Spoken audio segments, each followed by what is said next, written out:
From a quiet village girl with nothing but a dream, Mira proved that true power lies not in words or wealth, but in the courage to play your own game and win against all odds. In a small village surrounded by green fields and dusty roads, there lived a girl named Mira. She was 15 years old, with big dark eyes and long black hair that she tied in a simple braid every morning. Mira was not like the other girls. In the village, she didn't wear bright clothes or jewelry.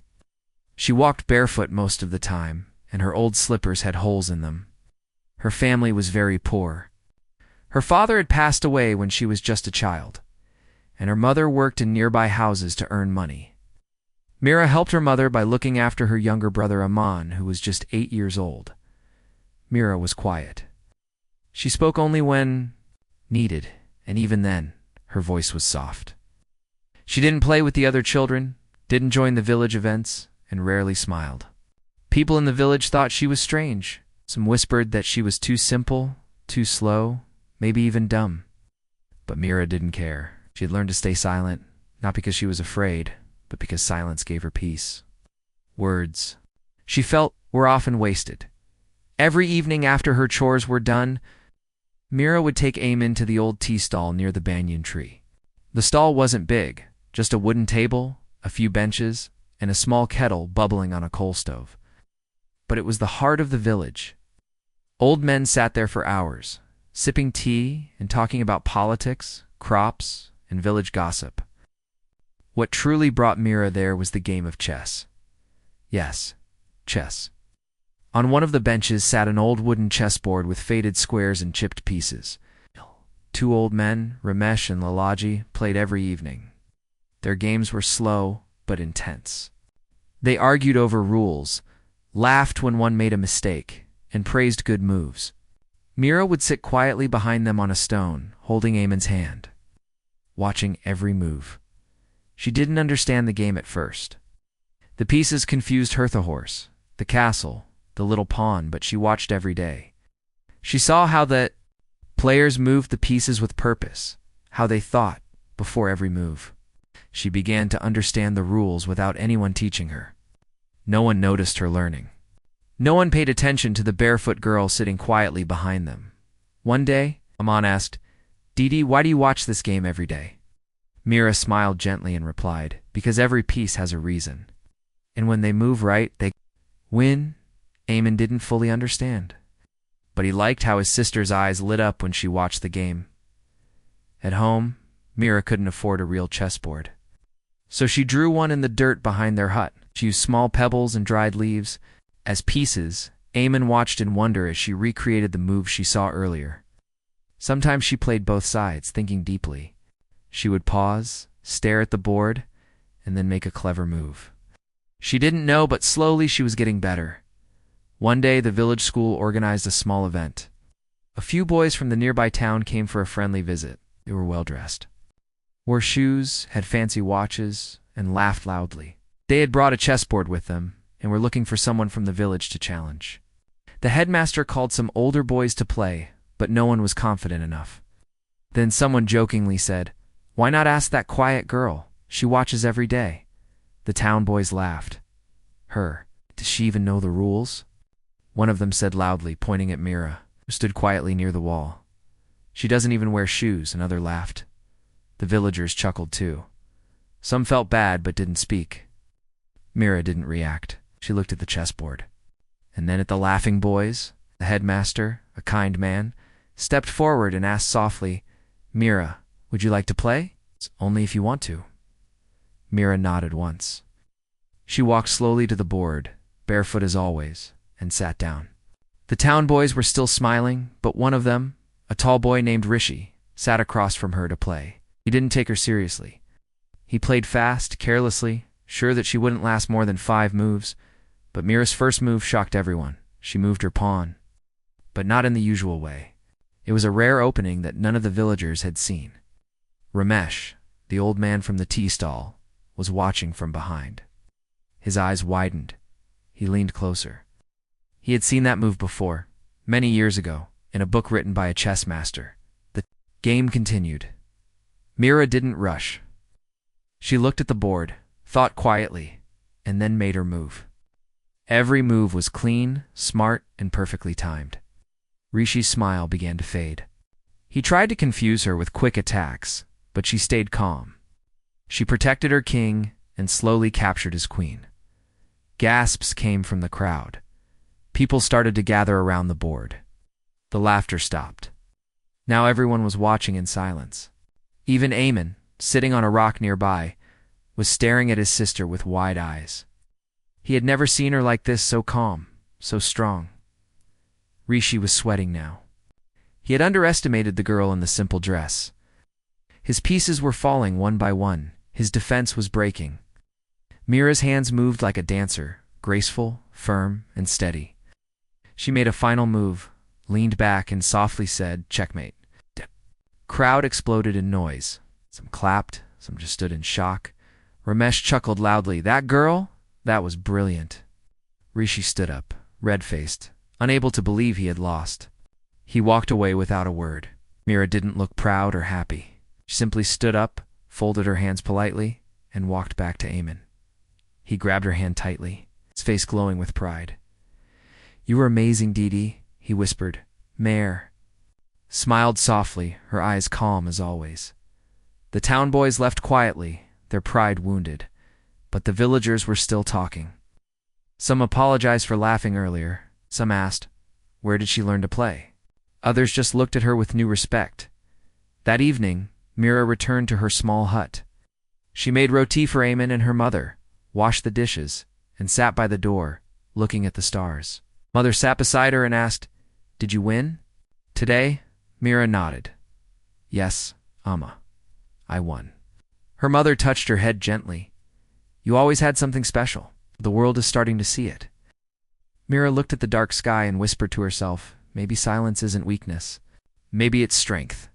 Far away, in the village tea stall, Ramesh was still talking to anyone who would listen. "That girl played like a master. In her first move. I've only seen it in Grandmaster games. Just wait. One day she'll be famous." The villagers started treating Mira differently after that. Some greeted her with smiles. Others stopped calling her names. But Mira didn't change. She still walked barefoot, still wore her old clothes, and still sat quietly every evening. But now, when she sat behind the chessboard, people didn't laugh. They watched, they listened, and most of all, they respected her. The girl they once mocked had made her first move, and the world had no choice but to pay attention. After that unforgettable chess match in the village, things slowly began to change for Mira. The people who used to ignore her or make fun of her now looked at her differently. The villagers, who once believed she was just a quiet, poor girl with no future, had seen something extraordinary in her. They had witnessed her mind in action, her calmness, and her cleverness. Now they didn't call her slow or dumb. Instead, they whispered about her skill, her intelligence, and that brilliant game she played. But Mira didn't let the attention distract her. She was still the same girl. She woke up early, helped her mother with household chores, got a man ready for school, and still walked barefoot to the tea stall every evening. And every evening, the chessboard waited for her. Sometimes the old men invited her to play, and sometimes they just asked her to explain her moves. She never bragged, never showed off. She simply played, thought deeply, and moved her pieces with care. One day, something unexpected happened. A college student named Kunal came to the village with his uncle, who worked at the school. Kunal was studying media and loved making videos for fun.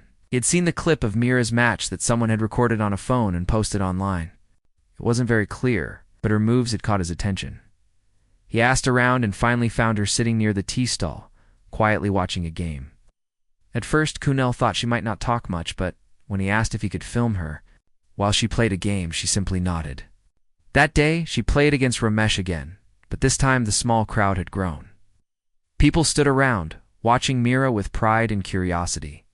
Kunal recorded the whole match on his phone. Later that night, he went back to the city and posted the video on his social media with the caption, "Village girl shocks everyone with her chess skills." He didn't expect much. But by the next morning, the video had started spreading. People from all over were liking, sharing, and commenting. Some didn't believe it was real. Others said she had the brain of a champion. Many were amazed at how she played without any formal training. In just a few days, the video reached thousands of views. Local news pages started talking about the barefoot chess girl. Comments poured in. Who is she? Where did she learn to play like that? She's better than trained players? Someone must sponsor her. The video even reached the inbox of a man named Coach Arvind, retired chess champion who now trained children at a chess academy in the city. He had been searching for fresh talent for years, but had never seen anything like this girl's game. Her eyes, her calmness, the way she made decisions, it reminded him of champions he had seen during his playing days. Without wasting time, he contacted the village school through a friend and asked if he could meet Mira. A few days later, a car drove into the dusty village road, something rare and exciting. People gathered to see who had come. From the car stepped out a tall man with silver hair and kind eyes. He wore simple clothes but carried himself with the confidence of someone important. He walked straight to the tea stall where Mira was. As usual, sitting quietly with Aman, he introduced himself and said he had come to meet her after watching her video. Mira listened silently, unsure what to say. She wasn't used to people like him. "Would you mind playing a game with me?" he asked gently. Mira looked at the board, then at Eamon, who nodded excitedly. She sat down. The old wooden board was set again. The village gathered around, holding their breath. Coach Arvind made his first move. Mira studied it, then responded. Their game was slower than usual, thoughtful and intense. The coach was experienced, and Mira knew she had to stay focused. Move after move, the match became more challenging. The coach smiled a few times, impressed by her thinking. Mira kept her calm. After nearly an hour, he leaned back and said, "You're not an ordinary player, Mira. You're special." The crowd clapped. Mira didn't show much emotion, but inside, her heart beat fast. This was the first time someone from the outside world had seen her potential. After the match, Coach Arvind spoke to Mira's mother. He offered to take Mira to the city for training at his academy. "She has something rare," he said. "If she learns the techniques and gets the right practice, she can go very far. Maybe even compete at the national level." Mira's mother was both proud and worried. The city was far, and they had never traveled beyond the nearby towns. But Mira's eyes told her everything. There was a quiet fire in them, a dream, a wish, a future. "Can I go, Emma?" Mira asked softly that night. Her mother held her close. "Espada, you can go. Just don't forget where you came from." A few days later, Mira packed her a few clothes and left for the city with the coach. The train journey was long and loud, unlike the peaceful life of her village. But Mira kept looking out of the window, thinking about chess moves and her new life ahead. When she reached the city, she was overwhelmed. The buildings were tall, the roads full of cars, and people walked so fast. Everything was loud, colorful, and confusing. At the academy, children wore uniforms, had shiny shoes, and spoke fluent English. Mira felt out of place. "My clothes were simple, her shoes old, and her Hindi had a thick village accent. Some students looked at her with surprise. Some whispered behind her back. A few laughed when she struggled to read the English notes. But Coach Arvind stood by her. "Don't worry about them," he said. "Her moves will speak louder than their words." Her training began. Every day she practiced for hours. She studied strategies, learned famous openings, and practiced with players of different levels. Some matches she won, others she lost, but she learned from every game. She never got angry, never gave up. Soon, the coach registered her for her first real tournament, a junior chess championship in the city. The hall was filled with young players from different schools, many of them rich and well-trained. Mira wore her simple dress and stood quietly in the corner. Some players looked at her and laughed again, but Mira didn't care. She sat down for her first match. Her opponent, a boy from an international school, smiled with arrogance. He thought the game would be easy. But within 20 moves, Mira had turned the board in her favor. She won. In the next round, she faced another strong player. Again, she won. The noise in the tournament hall changed. People began noticing her. Coaches came to watch her matches. Players whispered about her sharp tactics and unusual calmness. She had no coach standing behind her, no family cheering from the crowd, and yet she played like she had a world of experience. By the end of the day, Mira had won 4 matches out of 5. She qualified for the semifinals. She walked out of the hall that evening with tired eyes and a soft smile. She hadn't come to impress anyone. She had come to play, to learn, and to grow. Back at the academy, the coach looked proud. "You're not just playing chess, Mira. You're teaching people not to judge someone by how they look or where they come from." That night, as she lay in her small hostel bed, Mira thought about her village, the dusty roads, the tea stall, and her little brother. She knew her journey had just begun. There'd be more matches, more challenges, more people who would underestimate her. But she wasn't afraid. She remembered the day those boys had laughed at her before her first game. She had said nothing then, but her moves had answered everything. And now, once again in the city, her silence was speaking louder than ever. Mira didn't need fancy clothes, big words, or loud voices.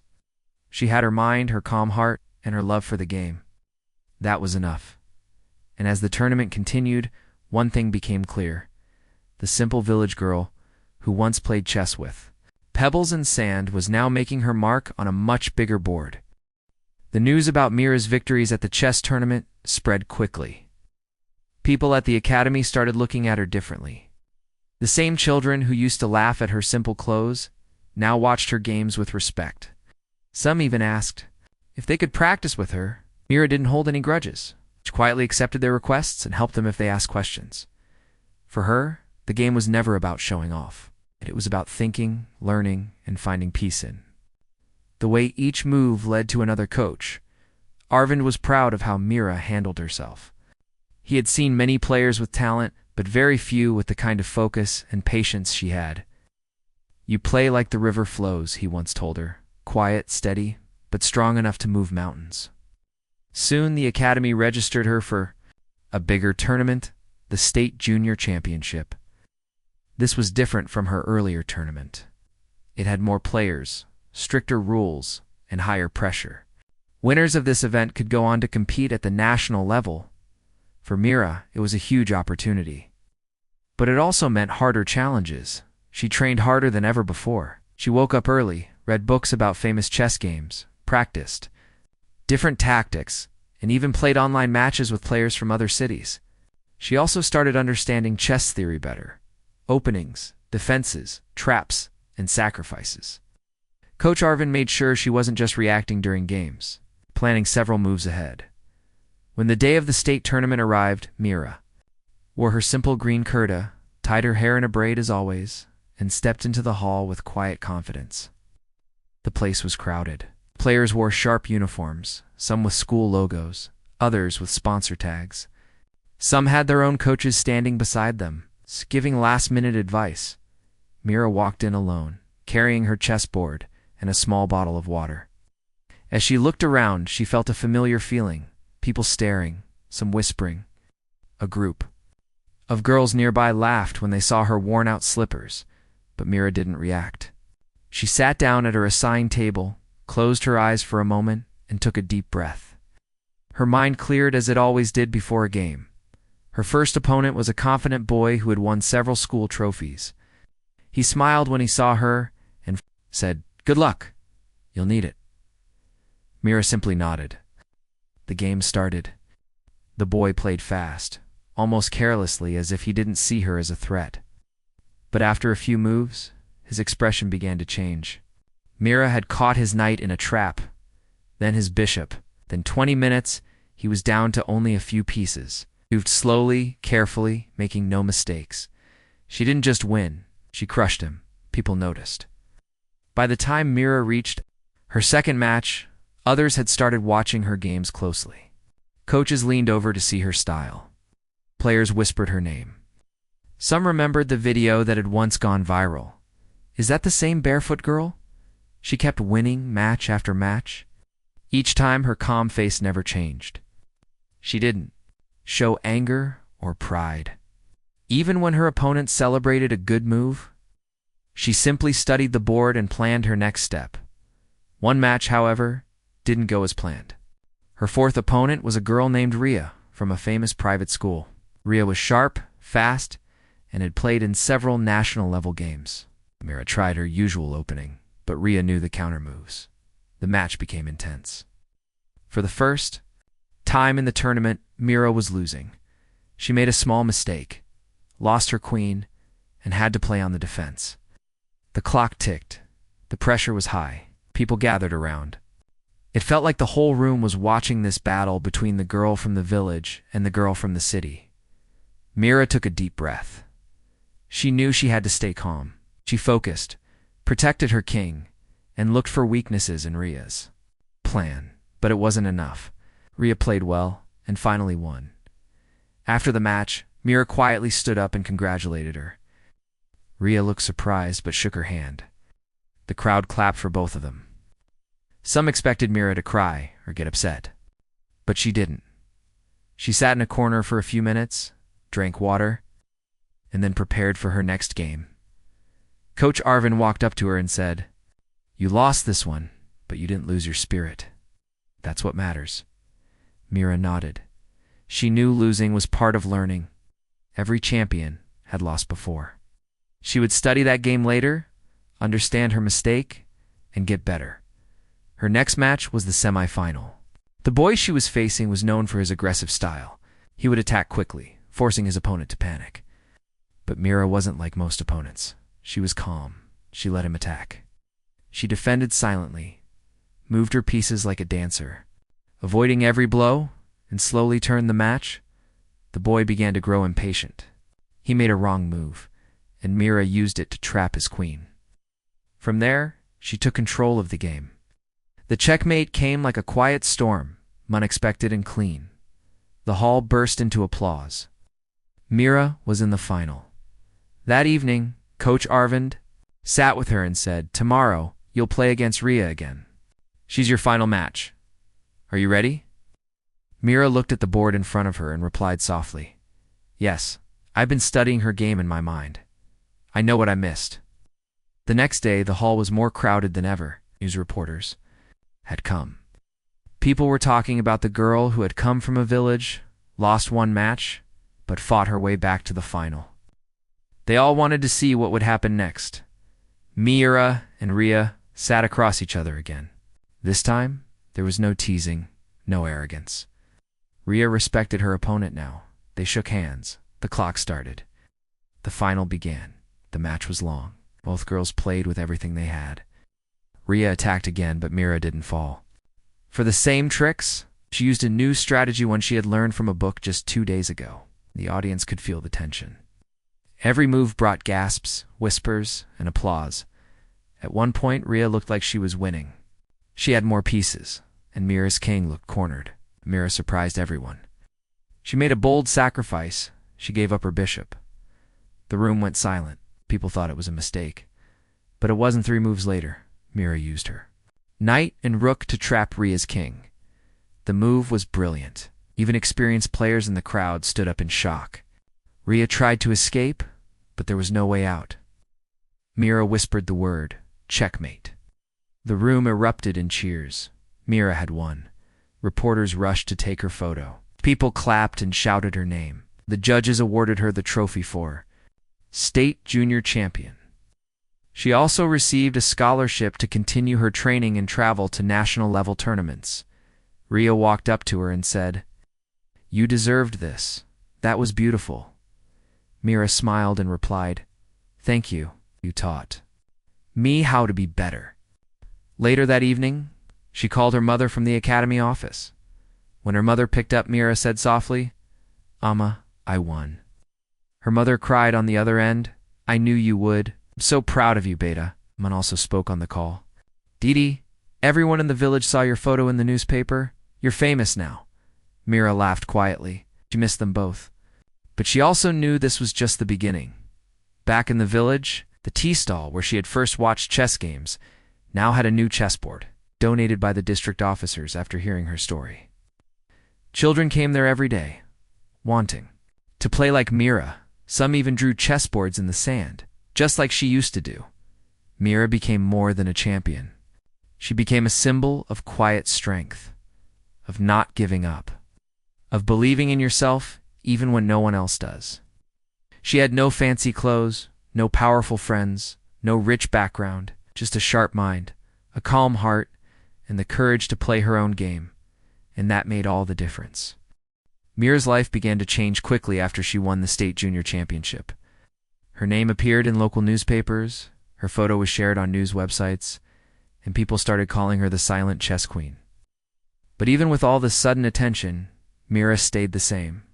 She still spoke very little, still wore her simple clothes, and still walked to the academy every morning with quiet focus. For her, the love of chess was more important than fame. She didn't care about people praising her, she cared about learning, improving, and becoming better every day. At the academy, Coach Arvind now gave her more intense training. He began preparing her for the biggest challenge so far, the National Junior Chess Championship. This was not a normal tournament. The best young players from every part of the country were going to compete. Some of them had been trained by grandmasters. Many of them had years of experience, strong sponsorships, and high-level coaching. Mira, on the other hand, had only been playing seriously for a few months. But her sharp mind, dedication, deep love for the game had already proven how powerful she could be. The academy arranged for Mira's travel and stay.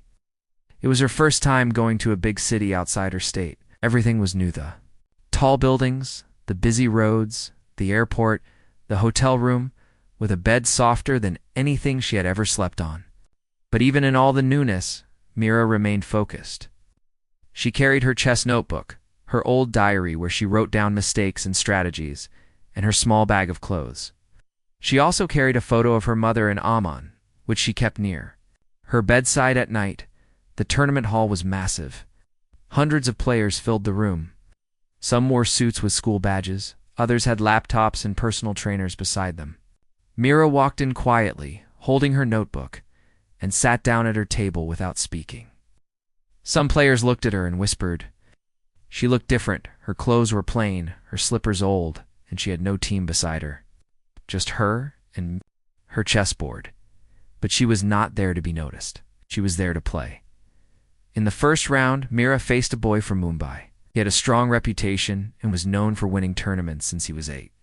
He smiled when he saw Mira, assuming she was just another weak opponent. But as the game began, his smile faded. Mira played a powerful defense, slowly cutting off his attacks and turning the game in her favor. Her moves were quiet but deadly. After 40 minutes, she won. By the end of the first day, she had won 3 matches out of 3. People started to notice her. Reporters asked her name. Some coaches watched her silently from behind. But Mira didn't let it distract her. She went back to her hotel room, ate dinner alone, and then studied her games before sleeping. On the second day, the real challenge arrived. Her 4th match was against a boy named Kabir, one of the top players in the country. Kabir had won several national titles and was confident, smart, and known for destroying his opponents in under 30 minutes. He walked into the match with a team of coaches and a proud smile. When he saw Mira, he raised an eyebrow and said, "I hope you can survive at least 15 moves." Mira didn't reply. She just sat down, closed her eyes for a few seconds, and then opened them with calm focus. The match began. Kabir made aggressive moves, trying to trap her early. But Mira didn't fall for it. She moved with quiet patience, avoiding traps and creating her own small plans. Kabir grew restless. He made a mistake on move 22. Mira saw it immediately and took advantage. She captured his knight, blocked his queen's movement, and slowly broke his defense. People gathered around the table. Even the referees came closer. No one had expected Kabir to struggle. But Mira didn't even look up. Her eyes were fixed. On the board, on move 41, she checkmated him. Silence filled the room. Then came the sound of clapping. Kabir stared at the board in disbelief. "Who are you?" he asked that. Mira replied softly, "Just someone who loves the game." The win shocked everyone. Now reporters wanted interviews. Mir's channels showed her match on TV. They called her the girl with the mind of a grandmaster. She was asked to come on stage and speak, but she only said one line: "Chess taught me to be patient and strong, and that is enough for me." But even as her name spread, the tournament was far from over. There were more matches, stronger players, and growing pressure. In the sixth match, Mira made a risky move that didn't work. Her opponent, a girl named Zoya, played smartly and defeated her. It was her first loss in the national competition. After the match, Mira didn't cry or get angry. She simply thanked her opponent and went back to the practice area. She sat alone, staring at the board, replaying every move in her mind.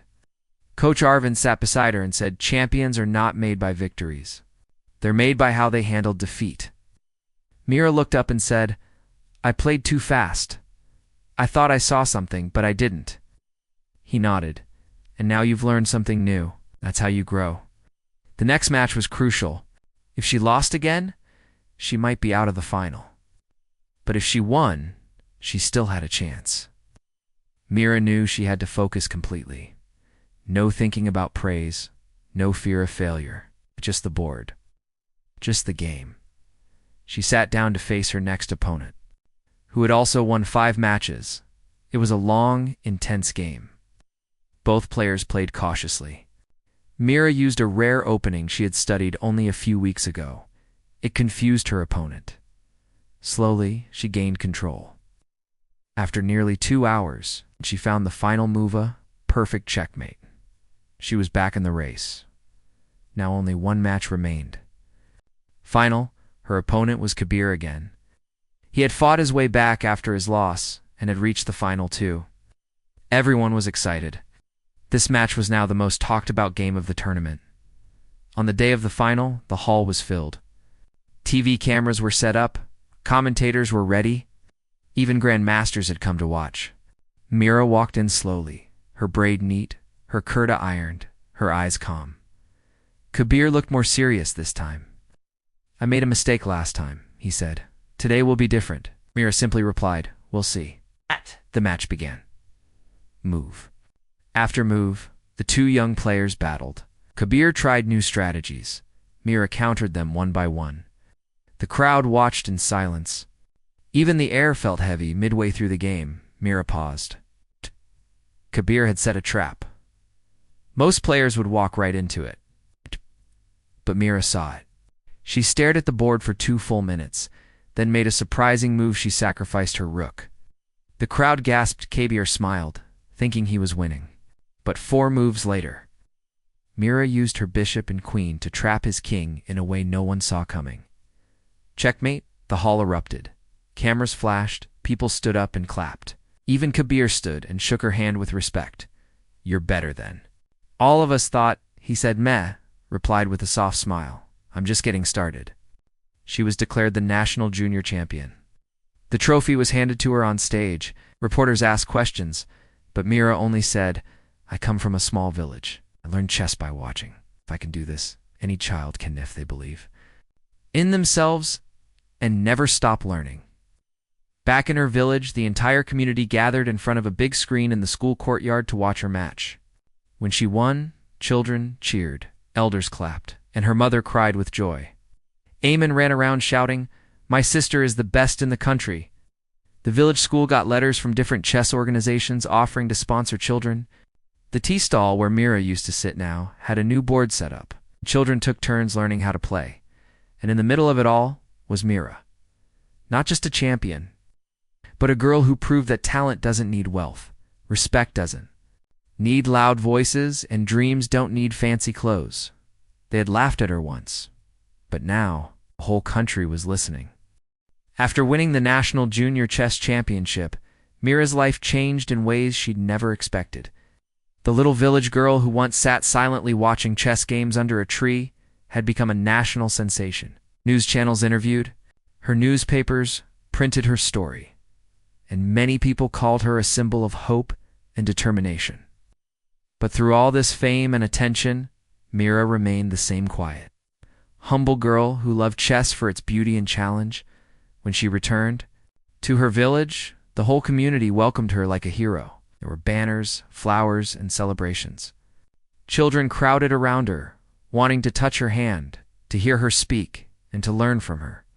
Her mother and Eamon were the proudest of all.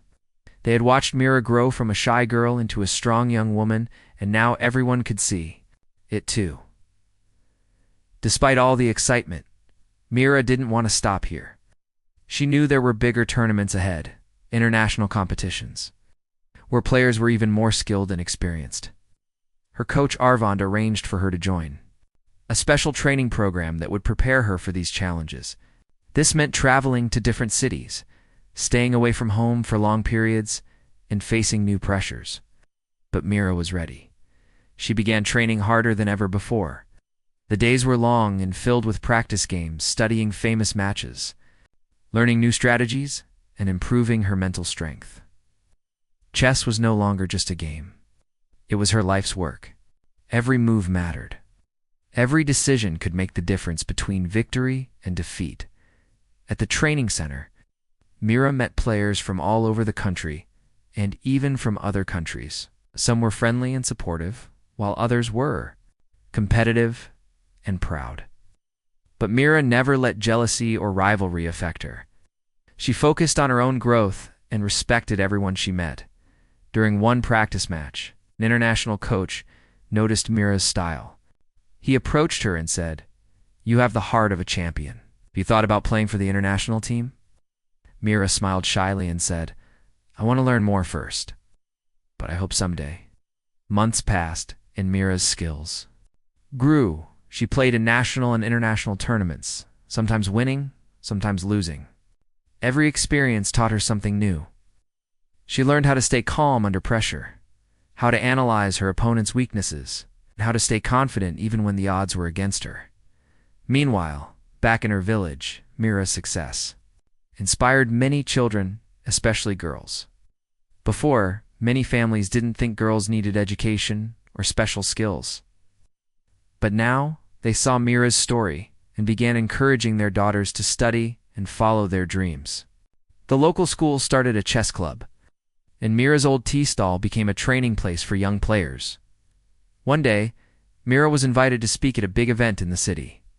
Thousands of people gathered to hear her story. When she stepped onto the stage, she felt a little nervous but remembered why she was there to inspire others. She spoke softly but clearly. "I am just a girl from a small village. I didn't have fancy clothes, big schools, or expensive teachers. But I had a dream, and I worked hard. Chess taught me that with patience, courage, and belief in yourself, anything is possible. If I can do this, so can you." Her words moved the audience. Many young girls in the crowd wiped tears from their eyes, feeling hope for the first time. Teachers and parents promised to support children like Mira. The event was covered by national media. Mira's message spread far and wide. As her fame grew, Mira also faced challenges. Some people questioned how a simple village girl could compete with the best players in the world. Others doubted if she could handle the pressure of international fame. There were moments when Mira felt lonely and overwhelmed. But each time, she remembered her mother's words, "Stay humble, work hard, and never forget where you came from." That grounded her. During one major international tournament, Mira faced the world's top junior player. The match was intense. It lasted for hours, with both players making brilliant moves. The crowd watched in silence, knowing they were witnessing something special. In the end, Mira didn't win. She lost by just a few points. But instead of feeling defeated, she smiled and congratulated her opponent. After the match, reporters asked her if she was upset. She replied, "No. Losing is part of the journey. Every loss teaches me how to become better. I am proud to compete with the best." Her attitude earned her respect worldwide. Many coaches invited her for training, and chess organizations offered scholarships and sponsorships. She became a role model not only for young chess players, but for anyone who dreamed big despite obstacles. Years passed, continued upward. She won many tournaments, traveled to new countries, and made friends around the world. But she never forgot her roots. Every year, She returned to her village to spend time with her family and the children she inspired. She helped build a new chess academy in the village, providing free training for poor children. She visited schools to teach, encouraging girls to believe in their talents. The same tea stall where she once sat silently became a lively center of learning and hope. One evening, Mira sat under the banyan tree where she had first watched chess games. Aman was there, now a young man studying engineering. They talked about the journey they had traveled together, the struggles, the victories, the people who believed in them. Mira smiled and said, "I never thought chess would change my life. But it did. It showed me that no matter where you come from, no matter what people say, you can create your own story." Aman nodded. "You changed not just your life, Didi. You've changed ours and many others." As the sun set behind the hills, Mira felt calm and happy. She knew the future held many more challenges, but she was ready. She had learned to face life's games with quiet strength and steady courage, and that made all the difference. Her story was no longer just about chess. It was about hope, perseverance, and the power of believing in yourself. Matter how simple or quiet you may seem, Mira's first chess move had silenced those who mocked her. But her whole journey was the real checkmate, the victory that inspired a generation.